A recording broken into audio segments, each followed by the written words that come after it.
imico agira biturutse n'ukutayagira, hakaba n'imico umuntu agira biturutse. Kandi abantu benshi bafite imyumvire ivuga ngo umuntu afite amafaranga isizi yuko nyine ngo ngahinduka umwirasi ngagira gute. Nge siko mba mbiba, ahubwo amafaranga dufasha kumenya uwo wari waraduhishe, kuko yageze mu buzima bwawe uba wowe ari yaranje akakugira wowe ari warishe iyo mwiryo yuko wifata uko guca ibintu, kubuza abantu kuvuga, kwinjira ugashaka ko duhagarara, ibyo byose iyo ni ibico byari bikurimo warabifitiye imbaraga warabuguriye uburyo. So nge rero kuri iyi ngingo yitwa kuba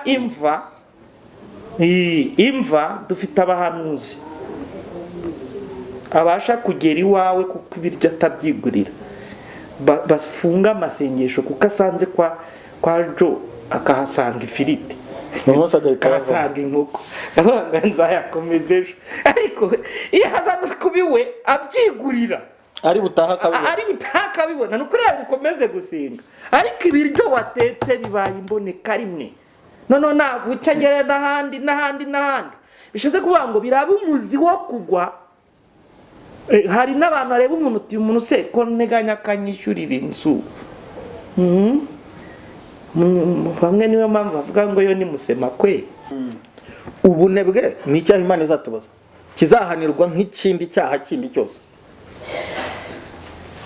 Ndiko bivuga ngo uzajya hezaho wa munyabutewe. Ubunebwe ni icyaha. Imana hari abantu bazi ko gukora ngo byazanywe nuko umuntu acumuye, ariko sibyo. Ibyo nibyo bita mentalite itariyo, fo mentalite. Imana ikire mu muntu yahise imutegeka gukora, imuha akazi ngo ahite inyamaswa amazina, ngo ahingire ubusitani bwa Edeni kuba bwiza.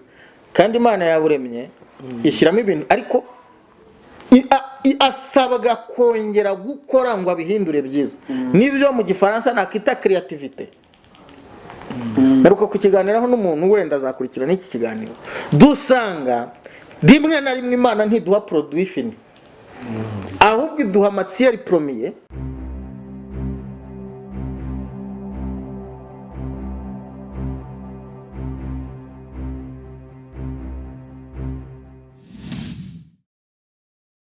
Reka dutangire tubasuhuza, tubahereze ikaze kuyoboka Mana TV hamwe na Kwizera Yesu TV, anishene zivuga butumwa nyine zibagezaho amakuru ya Gikristo atandukanye ndetse n'ibiganiro bya Gikristo mu buryo butandukanye. Ni kwa kundi rero mutumenyere ko tugera gutya tukazana abantu batandukanye. Mwiriwe neza kandi murakomeye. Amakuru turayishima. Yes, muribwira abantu badukurikire rero bamenye ngo tugiye kuganira n'abandi. Wenda reka nge nivuge amazina ni Habimana François, bakunda gukurikira Mana TV, turamenyeranye, nkaba ndi umupasiteri. Ibindi hari abantu bakunda kumbaza ngo kuki ntajya mvuga ibindi byinshi, numva byaba bibaye ubuhamya. Umunsi uzantumira ari ubuhamya ndi butange, uranabugira rero burebure ko wigeze urwara amavunje. Oya nta burya nta mwana utararwaye amavunje. Nge navunje narwaye jo, mfite ubundi buhamya bw'ibindi ariko ntabwo mfite ubw'amavunje. Nigeze mba chef w'abanyamavunje muri komini. Aho se byari byatewe ni hari igihe batanze ibikwazo buri komini kohereza umunyamavunje uhagarariye abandi. Icyo gihe ninjye barobanura ati genda tuzane birabikwazo. Urubwo ubuyobozi bwa mbere nakoze nayo wa chef w'abanyamavunje. None uri chef uyoboka Mana. So Imana idakora kujya bikicazanya n'ibikomangoma. Basa wowe witwa nitwa Kuradusenge Jean de Dieu, Kirigo representative wa The Holy Israel Church, n'itorero ryera ariko rya Israel dukorera hano Nyamirambo. Akaba ari nabutuye. Ni naho ntuye kubikona. Gutuye Nyamirambo ugafite itorero uyobora abantu b'Inyamirambo. Ni umutwaro woroshye. Ntabwo ari n'ibyo gusa. Aba yarabyariye Nyamirambo. Okay. Ni ibyo ngibyo muri rusange. Umugabo w'abana bane bo mu nda n'abandi Imana yampaye, nkagira n'umudamu umwe kandi mwiza kurusha abandi bagore ni nka bya bindi twavugaga sinzi uwo nabonye barega ko ngo yavuga ko ari we mwiza kurusha abandi.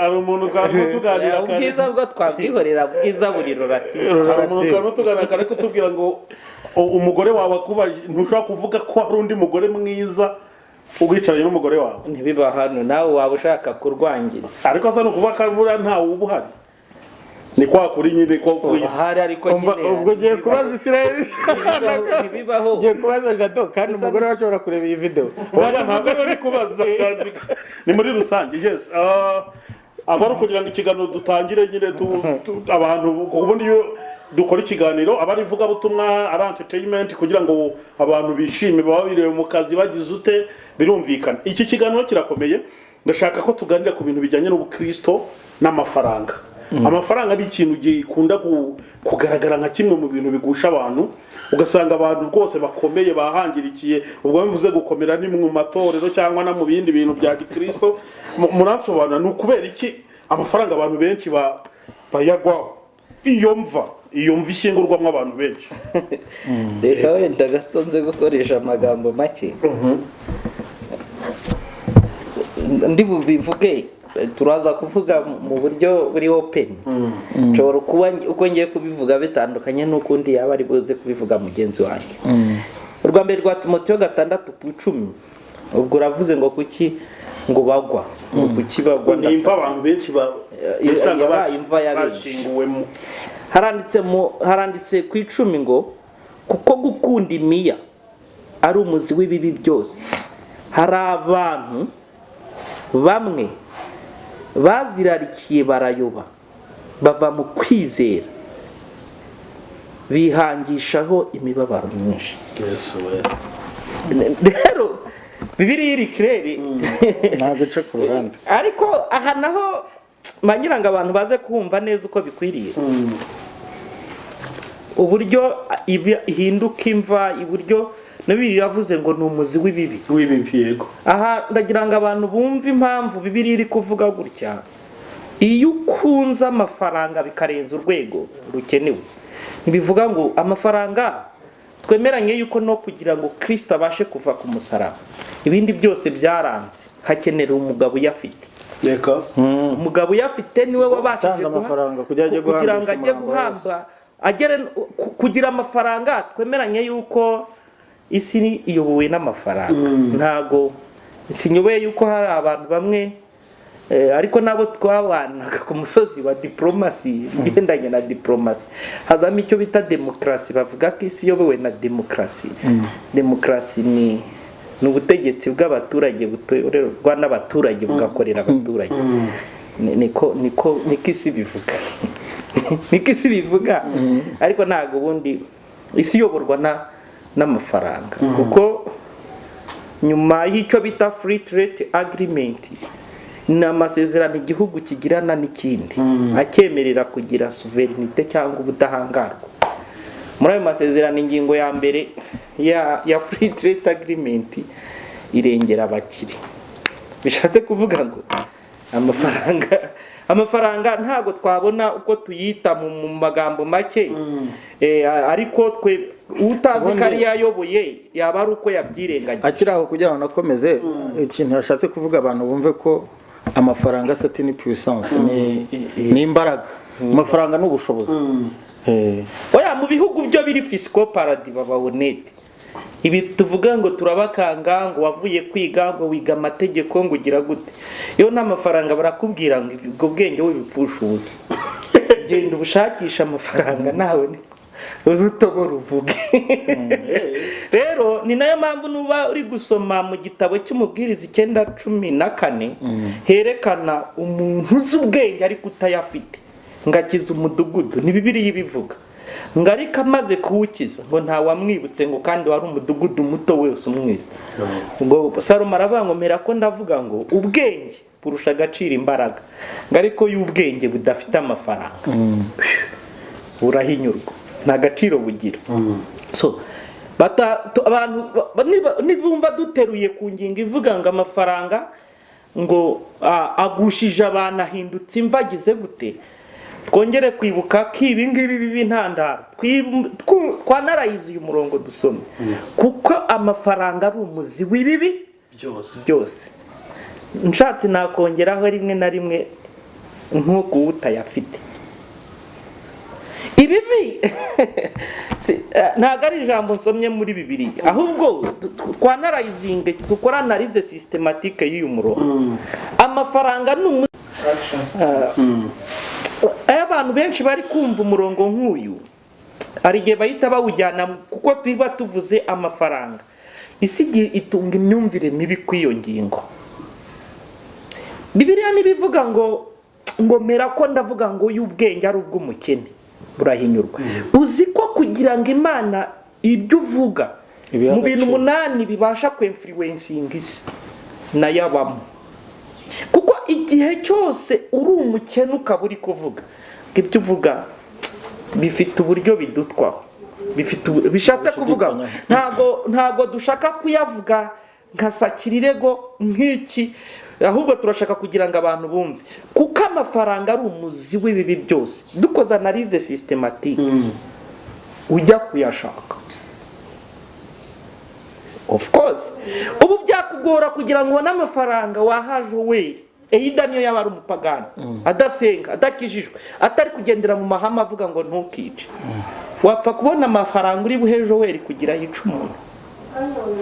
Izi mpamvu nuko hari ayahari atuma urya, atuma ubaho, atuma wibeshaho, ariko atayafite ariko utayafite umuntu ashobora kugushyira mu rutonde rw'ibyihebe ukayoboka udafite Imana ibikubuza. Bishatse kuvuga ngo hari imico mibi izazanwa no kutayatunga. Niyo mpamvu birivuze ngo kuko amafaranga azaba umuzi w'ibibi, ariko umuntu uzakora ibibi cyane abikoreshejwe n'amafaranga na Arabs ni ukutayatunga, ni ukutayagira kwabyo. Hari abadamu tutari bushyigikire mu ntege nke zabo, ariko yavanye mwishijipo kugira yishyura inzu, anarihama minerivare, anagire gute.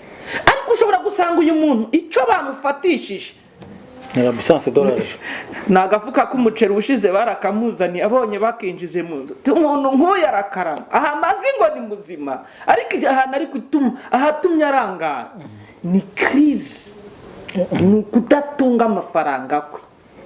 Ubuza abantu batewe inda bazize ibintu by'amandazi bakazira bya telefoni bya Motorola mutashakira na batiri yayo ngo abashe kugira gute, kubera iki situation runaka yararimo.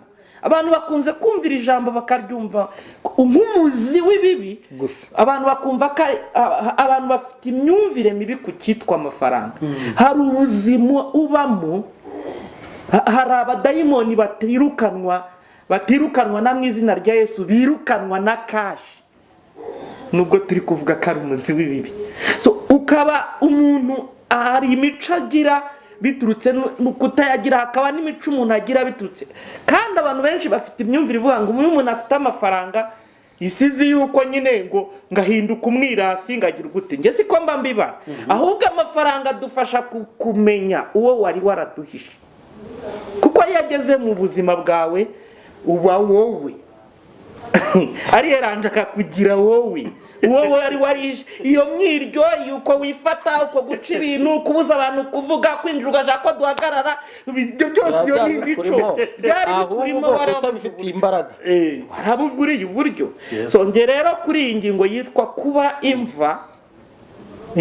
imva dufite abahanuzi abasha kugera iwawe kuko ibiryo atabyigurira, bafunga amasengesho kuko asanze kwa Jo akahasanga ifiriti, akahasanga inkoko, nzayakomeza ejo. Ariko iyo haza kubiwe abyigurira ari butaha akabibona, ni ukuri yagukomeze gusenga, ariko ibiryo watetse bibaye imboneka rimwe. None nagucengere n'ahandi bishatse kuvuga ngo biraba umuzi wo kugwa. Hari n'abantu bareba umuntu se ko nteganya kanyishyurira inzu, bamwe niyo mpamvu bavuga ngo yo ni musema kwe avuga ukuri. Uyu muntu yaba afite avuga ntawe yigo, ati none pastor reka mbere yuko Mwene data nawe wenda araza agira icyo yongeraho wenda cyongerereho rimwe ariko nawe wenda uri bubigarukeho muraza kutubwira ni gute umuntu yakizwa imbere y'amafaranga ni gute umuntu yakizwa nta mafaranga afite ngira ngo aragisubiza mu kanya reka nongere kucyera yari kuvuga yego we yerekanye ahantu bavuga ko amafaranga ari mabi bavuga ko amafaranga reka turebe noneho rero reka turebe aho bibiri ivuga ko amafaranga noneho ari meza abantu baze kubyumva neza amafaranga l'argent est neutre mu kinyarwanda ntaho ari hagati na hagati nagera ku mupagani ubwo iyo mvuze umupagani simvuze iby'amadini ni umupagani mu byo akora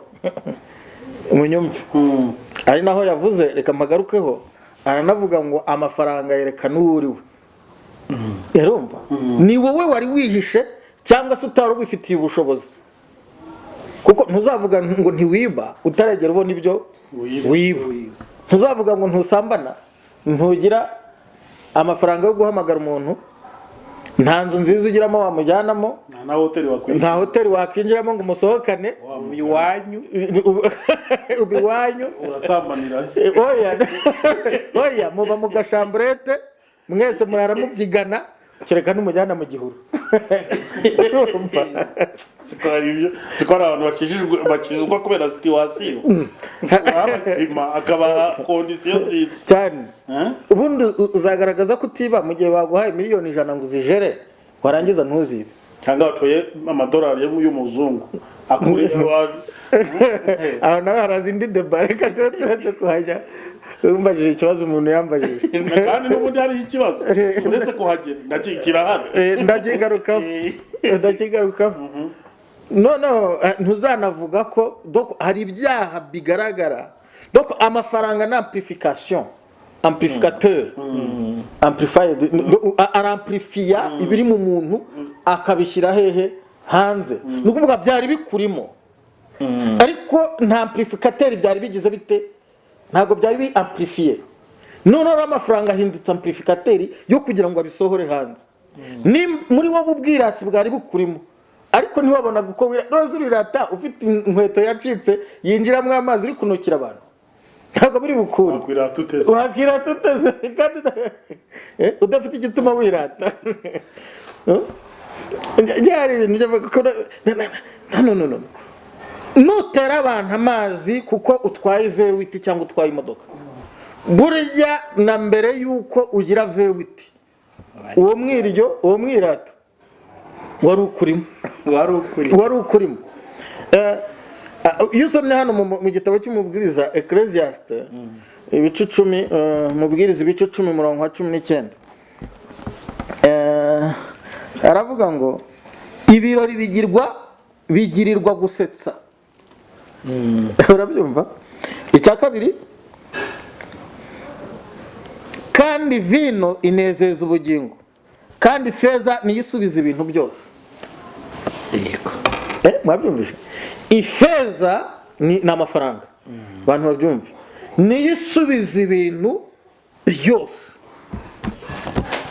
bigaragara ko amafaranga iyo ageze ku muntu mwiza iyo tuvuga ngo Yesu avuga ngo nari ndwaye uransura nari nambaye ubusura nyambika nari nshonje urangaburira ibyo byose mu gihe turimo na amafaranga uzagira gute uzakoresha uzagaburira umuntu se ibyo wagize ushobora kubihinga ariko ubu turi muri ntabwo tukiri muri commerce ya troc ubu turi muri commerce ntabwo tukiri muri echange ntabwo tukiri muri echange de bien ntabwo tukiri kera habagaho ubucuruzi bujyanye n'uko umuntu aguha umunyu wowe ukamuha ibijumba gutyo ariko ubu turi hari echange y'amafaranga amafaranga uyakoresheje neza azakubera igikoresho cyo gukorera Imana reka mbabwira kandi muzi ko iyo bavuga itarantu baba bavuga amafaranga Yesu yavuze ngo itarantu uretse ko mu buryo bw'umwuka bitavuga amafaranga gusa muze kubyumva abantu batabyumva neza ariko bisobanurwa ko n'amafaranga Imana yaguhaye izakubaza uburyo wayakoresheje mu buryo bwo kwishakira icyubahiro bwo guhesha izina ry'Imana icyubahiro. Kuko nimba tubonye ko hari amafaranga hari umuntu yabona akabyutsa ibibi byari muri we, parce que on doit rendre le rapport, tuzatanga raporo y'amafaranga Imana yaduhaye uko twayakoresheje, kandi Imana izakubarira ifaranga kurindi. No we hako nkubeye ifaranga kurindi. Bibiliya irongera ikavuga ngo hariho umuntu, none Bibiliya ntivuga ngo nuko ngo agenda umuntu umwe ngo itarani imwe ngo ebyiri ngo ndeshatu ngo ndaragenda arazicuruza. Iyo hajemo gucuruza haba hajemo amafaranga, ni business. Yego kabisa. Amafaranga yose ubona dukeyo ukura kuyoboka Imana, inkunga abantu baguha kuyoboka Imana, Imana izakubaza ifaranga kurindi uko warikoresheje. Yego. Kugeza nibi tujya tuvuga nuko nabaninjiye kure cyane bijyanye n'icyacumi, amafaranga kuntu tuyakeneye. Bibiliya igaragaza ko Yesu nawe yayatswe. Murabyibuka yaka umusoro hano barawumwatse, bamwaka umusoro mu bice 17 ndumva ari Matayo 17 bakuramo amafaranga. Yarasora. Yesu yarasora. Hari abantu bavuga ngo hari amadini yateye y'ubuyobe bavuga ngo ntitugasore cyangwa ngo tukurikize ibya leta n'ibindi, ariko umusoro uri muri Bibiliya. Yesu yanaduhaye n'urugero rwo gutanga iki, n'umukirisitu utabashije gusora ntabona nuko atanga icyacumi. Usabwa kujya gukora kugira ngo ukiranuke mu bigira, ukiranuke mu misoro. Ese nkubwira kandi kantu ubunebwe ni icyaha Imana izatubaza, kizahanirwa nk'ikindi cyaha kindi cyose. Ndiko bivuga ngo uzajya hezaho wa munyabutewe. Ubunebwe ni icyaha. Imana hari abantu bazi ko gukora ngo byazanywe nuko umuntu acumuye, ariko sibyo. Ibyo nibyo bita mentalite itariyo, fo mentalite. Imana ikire mu muntu yahise imutegeka gukora, imuha akazi ngo ahite inyamaswa amazina, ngo ahingire ubusitani bwa Edeni kuba bwiza. Kandi Imana yaburemye ishyiramo ibintu, ariko asabwa kongera gukora ngo abihindure byiza. Nibyo mu Gifaransa nakita creativité. Naruko kukiganiraho n'umuntu wenda azakurikira n'iki kiganiro, dusanga rimwe na rimwe Imana ntiduha produit fini, ahubwo iduha matière première, twebwe tukayigira produit fini. Yego. Nimba ihaye impano, ngiye gutanga urugero kuri uyu mwene data uri hano, niba ihaye impano mu masharirene n'urugero, mukanya nawe buri yarabwiriza, nimba Imana imuhaye impano, uzi ko ubusitani muhaye, c'est pas un produit fini, ariko ubusitani arasabwa kugira gute, kubuhingira, ara creativité, arasabwa kubwameliora, akabiha umurongo. Wowe Joel ubikindi Imana yaguha, yaguhaye amafaranga ujya kwiga, wiga itangazamakuru, wirangije ngo amafaranga ugura kamera. Ibi ngibi uranyumva nkurikire, uretse guseba favor y'Imana gusa, urumva ibindi c'est toi qui dois cultiver l'iyobokamana et la rendre agréable. Ni ugomba kuyihinga kandi ukayihindura nziza. Yego nibyo. Nibyo nandi kuvuga rero. Aha ngaha amafaranga iyo akoreshejwe, niho natanze n'urugero, ndavuga muri Luka 8, kuko ubwo harazamo n'ikibazo. Hari umuntu wambwiye ngo beka nkivuge wenda nubwo tutarimo byo wagize ku kintu kijyanye amafaranga n'abapasiteri. Ni gute umuntu umukristo akiranuka afite amafaranga cyangwa agakiranuka ntayafite? Umuntu akiranuka uretse ko icyo kibazo ari kubaza turi kubisobanuramo muri ibi byose turi kuvuga, ariko araza kubigina deep abisobanura mu magambo make. Uko umukristo niba ariho naza guhera, ni gute umukristo agomba gukiranuka adafite amafaranga cyangwa agakiranuka? Yewe ku ngingo ivuga ngo adafite amafaranga, niho nigeze mvuga ngo ntibibaho. Uyihumeka abahari make, ariko arahari make. Niyo ryabijana hari nk'amafaranga kingano yayo dushaka kuvuga. Ikindi ikintu Joel ari kwirengagiza, abantu bazi ko amafaranga kuba uyafite ari bwo uyafite, hari n'igihe amafaranga yawe afitwe n'undi. Kuko nimba urya nshobora kurya ubu nariye hano, twariye hano se mbere y'ikiganiro, none se ubwo si amafaranga nariye, ariko nariye atari ayanjye, ariko yariye amafaranga, ariko nariye amafaranga. birase uremera ko wabiguze ni none ni icyo nari nshatse kuvuga. Ni gute umukirisitu ngo agomba kubaho? Ntabwo nge ndi buvuge atayafite, ubwo umuntu wese uri aba yafite, nemera niko. None se wabaho abaza kujya muri komenti bo bazandikaho ibyabo, kuko ari bugendere ngo uno wese ko mu mufuka wanjye ntayarimo. Ndabizi yuko iyo niyo komenti ya mbere yakibaza ngo nge ndabizi mu mufuka wanjye ntayarimo. Ariko kubaho ubuzima bwitwa kugira ngo umuntu abashe gutunga, kubaho mu buzima bwa buri munsi, hari uburyo hari amafaranga yakoreshejwe mu buryo wenda butari bugaragare n'amaso, n'amafaranga ari likide ngo umuntu abe yayafashe. Nibyo uyu nguyu yahoze avuga, ari ubukurya ni ikimenyetso cy'uko yariye wundi Imana yapanze kugira ngo abeho kuri uwo munsi, ariko hakoreshejwe amafaranga mu bundi buryo. Nikiro nari nshatse kuvuga, umuntu birakwiye yuko gukiranuka kwawe ugihumeka ukigiye, ukwiye kumva yuko ari icy'ingenzi, atari ukuvuga ngo nta mafaranga ufite cyangwa se ngo urayafite, kuko icyo wita amafaranga navuze ngo urayafite, ahubwo hari ayo ushaka cyangwa hari ibyo ushaka bitaragerwaho, ariko ibyo bitaragerwaho ntibikwiye kukubera intandaro yo guhemuka.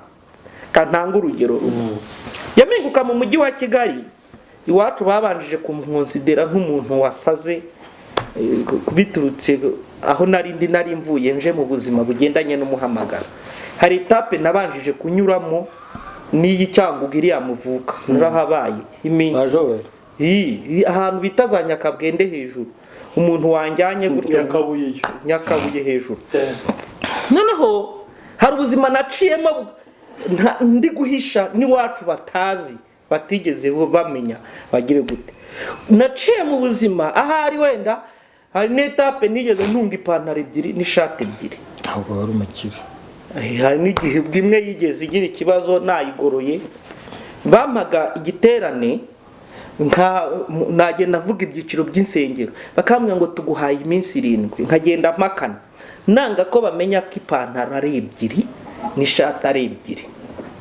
Ubu ndi kuvuga aha nibashaka kuri komenti bandike, ubwo buzima nabuciyemo hari naho nanyuzemo kubona aho ndyama bigragora. Ariko nihagira umwe wandika avuga ngo mw'icyo gihe uvuga nta mafaranga wari ufite. Hoya, ntabwo ndi kuvuga ngo nta mafaranga nari mfite, ubwo ntibagaho yarahaye. Ariko nihagira umwe wandika avuga ngo yanyibye mw'icyo gihe ku mpamvu z'ubukene. Ntabwo bibaho. Iyo usabwa kunyurwa n'ubuzima wari urimo, iyo wanze kubunyurwamo uhinduka umunyamahano. Nusoma hano hejuru nuhavuga ngo kubaha Imana iyo kongeweho kugira umutima unyuzwe, aho kuzi ikibazo kivuka, umuntu araba ahantu ntanyurwe naho, akagira imico itangana n'ahari, bikamuviramo intandaro yo kutaba inyangamugayo. Ningera mu rugo rw'iwawe kwa Joel, ngasanga aho nabaga twaryaga kabiri, none kwa Jo bari kurya rimwe, nkatangira kuvuga ngo ntibizashoboka ko mbura, nzamugurishiriza iriya multiprise nyijyane ngo ndye ninjoro, ngiye gute, nanze kunyurwa. Iyo uhumeka hari uburyo hari amafaranga Imana inyuza ku buzima bwawe atumubaho uko ni wapfuye.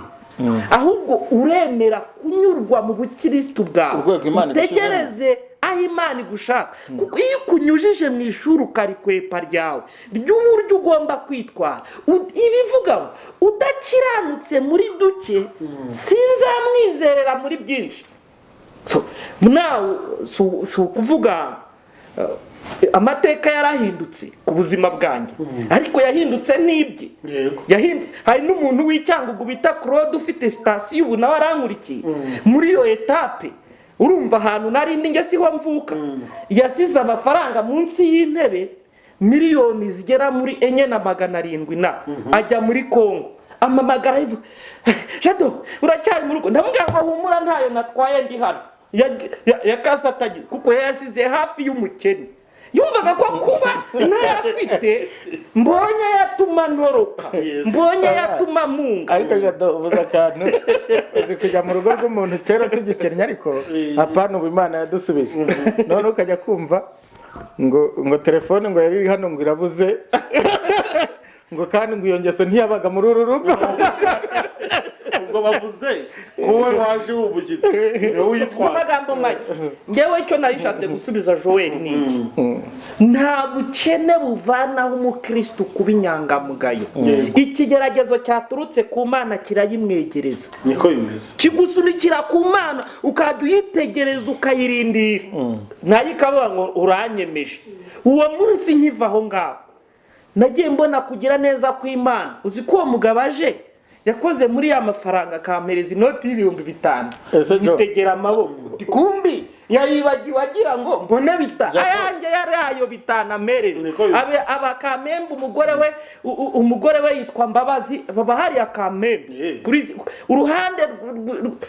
uruhande rwa Eglise ya Methodist ni hiryo garage riri abo bamwe muri aho bari kunyumva afata amayo ngayo arampereza iyo 5 ayanjye yari 5 ntago ari izo miliyoni enye ntago ariyo yari yanjye kunyura aho hose niho Imana igenda ikunyuza niyo mpamvu navuze ngo benshi ababera umuzi w'ibibi kubwo kutayatunga ariko kongera kuhanyura nk'aho Imana irahakwizera turanakuvaho kandi uduhaye umwanzuro wawe w'ubutumwa bw'umwihariko ushaka guha abantu tujye no kwa François tubwuva buri tuze tugana ku musozo bitewe n'uburemere n'ubutumwa buri mw'iki kiganiro ndashaka kukigira kigufiya tuzakorera part 2 Jadene duhora tubikamwe abantu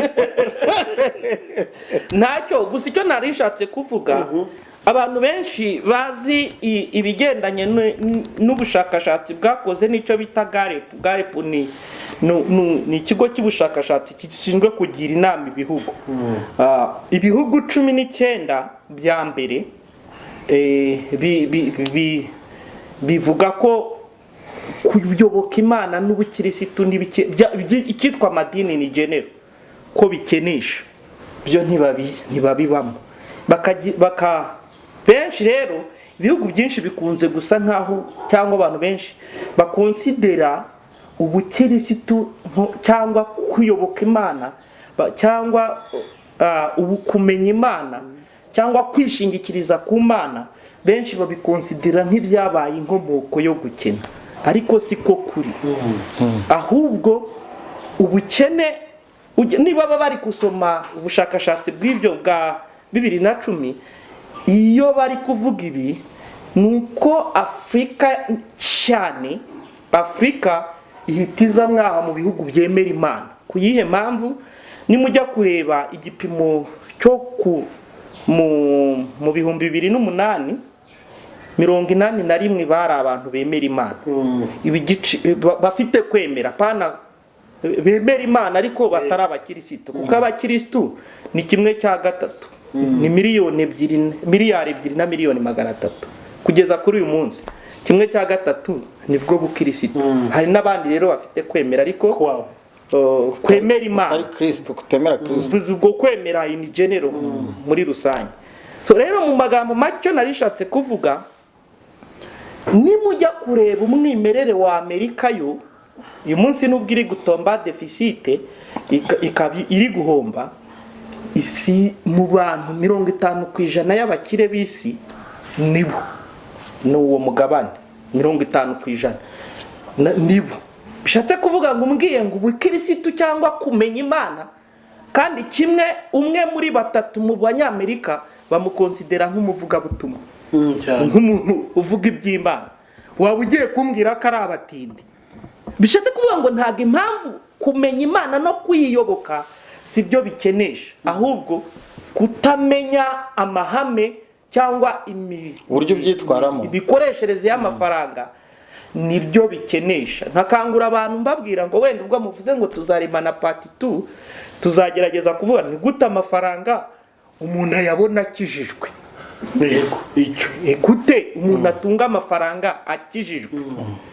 Ikindi ni gute umuntu agomba kuba inyangamugayo mu mafaranga nk'umukirisitu. Ibyo byose kuko nibanga ryo gutera imbere cyangwa gukira, irya mbere muri byo ni kuba inyangamugayo. Kuba inyangamugayo ni iturufu ya mbere ituma umuntu akira. Ubunyangamugayo butuma baguha ibintu bitagira ingano utishyuye, ukazaza kwishyura umaze gucuruza.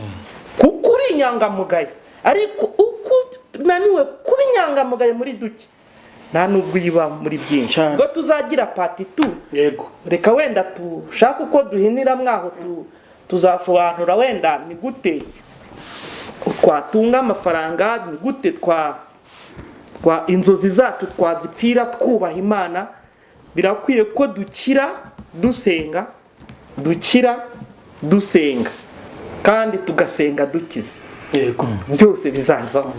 Yesu aduhana umugisha. Ndumva aricyo nabivugaho briefly mu rwego rwo gucunguza uburyo umwe. yego ngira ngo arabisobanura bihagije. Ni topic nini, ni igice kinini cyane, kuko usanga abakristo bafite igihe nuko tutagize umwanya ngo twinjire ni deep gukizwa umwuka mu bugingo no mu mubiri, nabyo bifite ahantu biri buze kuri aya mafaranga. So abakristo benshi basanga barakijijwe, ariko byagera ku mafaranga ugasanga vraiment harimo ikibazo gikomeye cyane, nta bunyangamugayo babifitemo, Baguzayo batazariha. aha kuri icyo vuze harazamo ikintu bita amadeni n'umukristo. Uziko Bibiliya munyumve neza, ideni c'est une activité économique, ni igikorwa cya economy kijyana ku bukungu, ariko Bibiliya itubuza kuba imbata z'amadeni. Watubwiye ngo wenda tuzakora part 2, reka part 2 tuzinjire no ku kintu bita amadeni, twumve nicyo Bibiliya nkano muri Zaburi ya 37 ku murongo wa 21. Bibiliya itsindagira ko kugurizwa warangiza ntuwishyure nabyo ubwabyo bishobora kuguteza inyatsi, ari n'icyaha, ndetse ubuvumye n'umuvumo, bikuzanira umuvumo. Bibiliya ikongera kuri iki kintu kijyanye n'amadeni, ikavuga ikintu kijyanye no kwishingira umuntu, ukwiye kubyitondera. Ni wishingira umuntu ugomba no kumwishyurira icyo wagize gute wabwishingiye. Ari ibintu tujye tuvuga ngo imivumo ngo karani n'ibiki, ndifuza ko tuzagaruka. Hari imivumo na karande ubushize twagiye tubivugaho, ariko ntitwagine deep. Ubu mfite page nibura 20 nateguye z'ibintu biteza imivumo na karande. N'iki kintu cyo kugurizwa ntiwishyura, icyo ni cyo kwishingira umuntu, warangiza ibyo wamwishingiye ntubikore atari uko wabuze ubushobozi. Aha tuzanavugamo ukuntu Bibiliya itemera ko mwene so, ariko c'est une économie antique, nabwo hari azamwe ibindi bintu byinshi. Nimba mwene so yarakugurije amafaranga akaba nta bushobozi afite, ntako atagize ngo akwishyure, hagashira imyaka 7, Bibiliya ivuga ko ugomba kumuharira ideni. Ibyo nabyo ni ibintu tuzasobanura kenshi. Bibiliya avuga ngo ubwoko bwanjye ukiri naho n'umukozi wawe wo mu rugo, ubu nanjye ho na rivi. Bibiliya igusaba yuko nyuma y'iyo myaka 7 ugomba kumuhindurira ubuzima. Nyuma y'imyaka 7 Bibiliya ivuga ko umukozi wo mu rugo agomba guhinduka, akaba ntabakiri imbata. Bibiliya byita imbata, agomba guhamara imba. None abandi nta nubwo babahindurira imirimo, baranabambura. Ntabwo bazi ko kuko Imana izababaza n'uburyo mwafasha abakozi banyu bo mu rugo. Kuko Yesu tuzabigira indi ntuza. Tuzanavuga kuntu Yesu iki kintu yakivuzeho kijyanye n'amadeni, ubwo yavugaga ku muntu wagurijwe noneho ariko ntiyishyura, ariko undi namubereye mu ideni akamukondana. Hano harimo decréancier, aba decréancier tuzakivugaho. So ariko ikintu natangaho umwanzuro, hari n'ikindi ntanavuzeho tuzabishakira umwanya, kijyanye n'ikintu cy'inyatsi. Inyatsi nayo iraza muri ibi bintu by'amafaranga, kuko hari inyatsi iterwa n'abadayimoni, ariko hari n'inyatsi iterwa na management. Tuzabigarukaho tuvuge n'uburyo ese ni gute icya cumi nacyo giteza inyatsi. Yego. Icya cumi gihabwa abandi. Ndanashaka kubabwira ese habaho ubwoko bw'ibya cumi bungahe, kuko hari endime ivugwa nka kimwe cya cumi kigomba gutunga Abalewi n'imfubyi n'abapfakazi n'abandi bantu mu Gutegeka kwa kabiri ibice 14 murongo wa 28.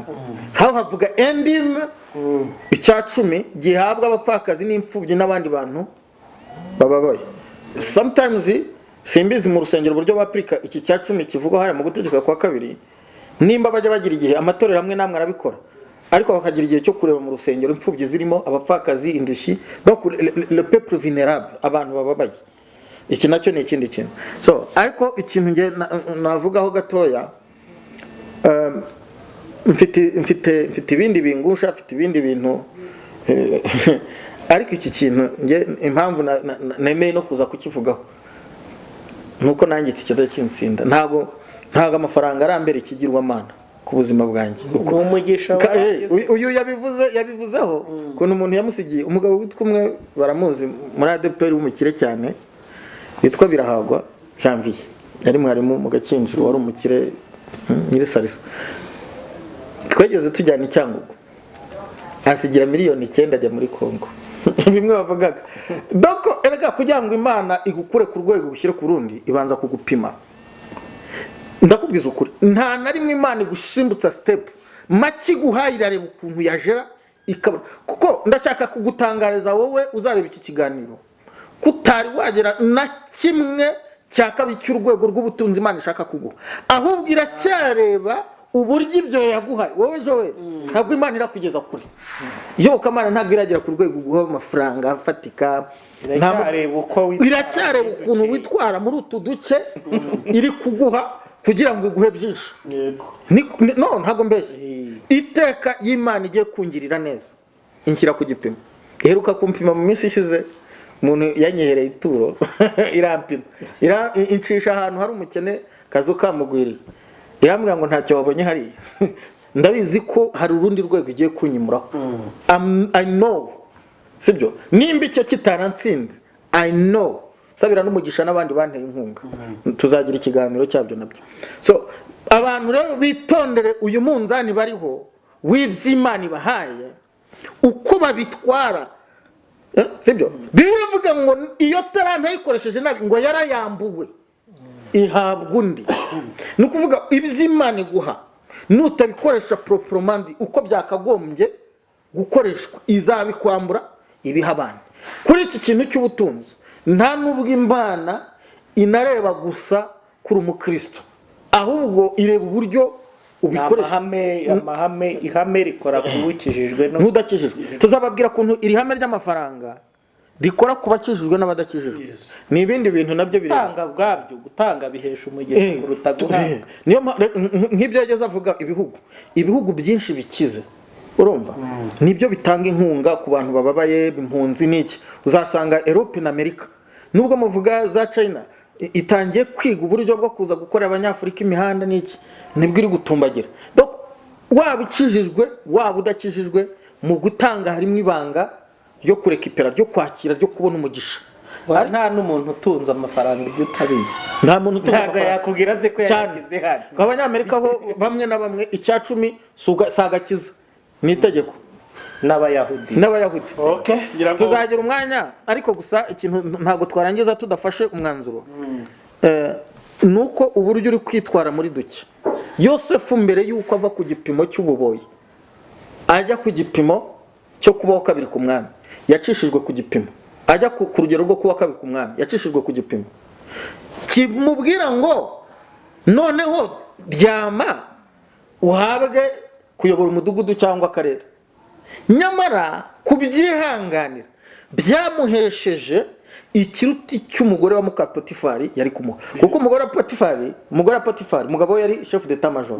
Turi kugendana, nta kintu kindi yari kumuha kirenze icyo umugabo we afite, nta mwanya ari kumuhurenza ubu. None ariko kubwo gutegereza Imana yamuhaye umwanya uruta n'uw'umugabo we. Uretse umwami, Bibiliya avuga ngo umwami aramubwira ngo nta wundi ukuru turetse nge muri iki gihugu. Iyo wihanganye ukabona ubutunzi buvuye ku Mana, buruta cyane ubwo wabona buturutse mu manyanga, kandi ubu buturutse mu manyanga ntiburamo. iyo bakiryamana akamugira intuza umuyobozi wenda w'akarere, ejo yakongera gushaka ko baryamana akabyanga, ari guhita amwirukana. Nicyo kibi mu nzira. Yari kumwirukana no kuba bamugufatiraho cyangwa havamo n'urupfu, kuko Bibiliya avuga ngo icyaha ni urupfu. Imana itugirire neza. Yes, reka tubashimire cyane kuba mwe mutuganirije gutya, dushimire n'abantu bose bari badukurikiye. Reka turimo tugana ku musozo, mutange nimero za telefoni kugira ngo wagira ikibazo kuri iki gice cya mbere tuvuze azakibaze, bazajye banabishyura icyo gice cya kabiri kugira muzagaruke vuba. Nge ni 0788 25 58 74. Ndumva arizo ngizo kereka uri hanze wongera guteranya 25. Nanjye nimero yanjye no guteranya 250 788 35 38 35. Ariko nuva tutasoza tudasenze, reka Pastor Jado adusengere, ariko adusengere muri ibi nyine tuvuze byose. Imana dushoboze gukiranuka, kandi n'abatarabona ibyo basabwa bashaka, Imana ibabahaye kwikomera kandi baciye n'inzira, kuko birabanguza ducira kanzu ko kubisohokamo. Yesu na Muhammad nyagora ku ngoma Imana ya Aburahamu na Isaka na Yakobo. Turi kuvuga ku ngingo itoroshye igoye, ariko turakwinginze ngo buri wese uduteze amatwi bimubera intandaro yo guhinduka no gukomera, kandi ibyo atarabona bitamubera inzitizi bidatuma atagukiranukira ngo abashe kugera kure. Turakwinginze ngo rero uyu uduteze amatwi uko tuvuze iki gice cya mbere, uzadushoboze no kuvuga igice cya kabiri kugira ngo izina rye rihabwe icyubahiro. Tukwingingiye ko buri wese uduteze amatwi akaduha uyu mwanya, umuha umugisha kandi wagura imbago ze, kandi umumenyesha icyo akwiye gukora mu gihe gisa nk'iki. Ukomeze uganze, ukomeze utegeke, ukomeze ureme. Duhe gukiranuka naho bigaragara nk'aharuhije bigoye. Buri wese uduteze amatwi umushoboze kugukiranukira natwe biduhereyeho. Ngaho ganza, ngaho tegeka, ngaho ihesha icyubahiro muri byose, mu izina rya Data twese n'iry'Umwana. Kandi Mwami Yesu, umuntu uri mu buzima butuma atabasha kugukiranukira kubera ko yabuze amafaranga, aho bishoboka cyangwa bidashoboka ko yakihangana, mucira inzira, fungurira imiryango yo kubona amafaranga, ye kurya ari uko yatanze ubuzima, ye kurya ari uko byagenze ukundi, ahubwo kuko Bibiliya imbwira yuko ifeza n'izahabu ari ibyawe, kandi ko yufumbatuye ikiganza uhazi. Ngemerere leta sowa abantu bazatega amatwi iki kiganiro, Data mwiza, badafite uburyo, bari muri dans une situation dangereuse, bari mu buzima bugoye, bafite amadeni abagoye, bananiwe kwikuramo, Uwiteka ubatabare, ubabere igisubizo, ubabere inzira, mu izina rya Yesu Kristo, amen. Muhabwe umugisha mwese naho gutaha. Amen.